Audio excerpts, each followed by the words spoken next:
Speaker, if I might, as I begin my remarks, like just a moment, first with the sheriff's board. I'm going to arrange you. First material. Let's keep it quick. Colleagues, every time that I've entered this building as a member of the General Assembly, it's been really strong in my mind the responsibility that we have and the trust that's been placed in us. People trust us with making decisions that affect their lives for generations. The decisions that we make here are real. They have an impact that in many cases lasts centuries.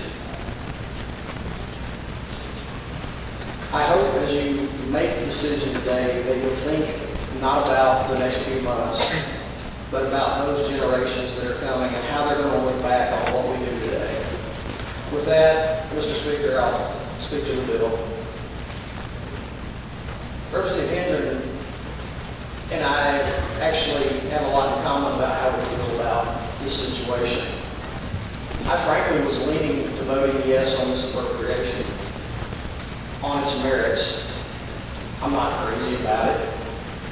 But the situation we were in, unfortunately, many of the opponents simply refused to negotiate for anything viable and put the governor and leadership in a position of having to move forward.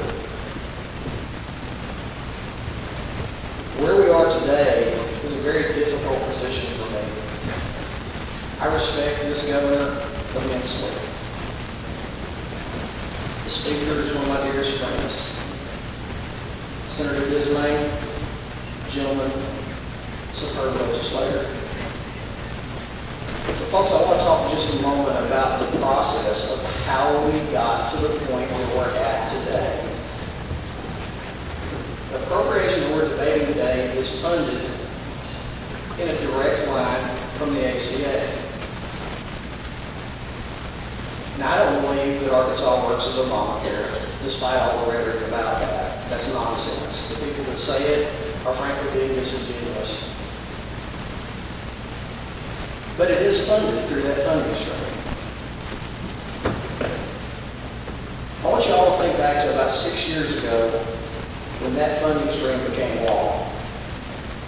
It was passed via reconciliation, not as a piece of legislation. It was a trick.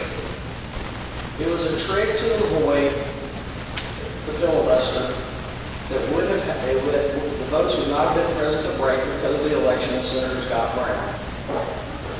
Basically, it was a trick to get around a sticky Senate vote because the votes were present in the House. Kind of like where we are today. As we move forward with this, I want to just ask each of you, as you cast your vote today, to think about one thing. When you look at the future and how people are going to look back in history at this body, the 3/4 vote threshold that we have in Arkansas helps with something. You know what it helps with? Minorities can't get squashed because we are forced to work together. We're 2 votes away from having this done anyway. There's a way to negotiate to pick up 2 votes without doing this kind of deal. My opposition to this comes down to this one key point: separation of powers. Folks, we're the legislature. It is our job to cast a vote on a bill based on the merits of that bill without regard for any substance outside of that piece of legislation. Go read the Arkansas Constitution. Read the court opinions associated with it. That's the case. That's our job. It's not our job to make judgments about what someone is going to do in response to that vote.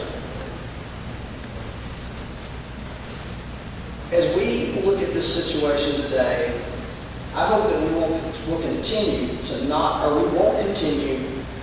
to weaken the executive or the legislative branch and begin to become more and more a one-branch system of government that weakens the authority of every one of us, regardless of party. I'm not coming back, but many of you will be here for a decade or more.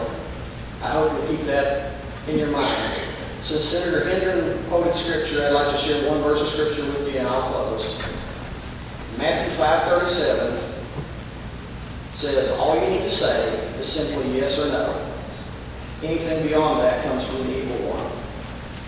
That's your ABA and your nay-nay. Representative Bell.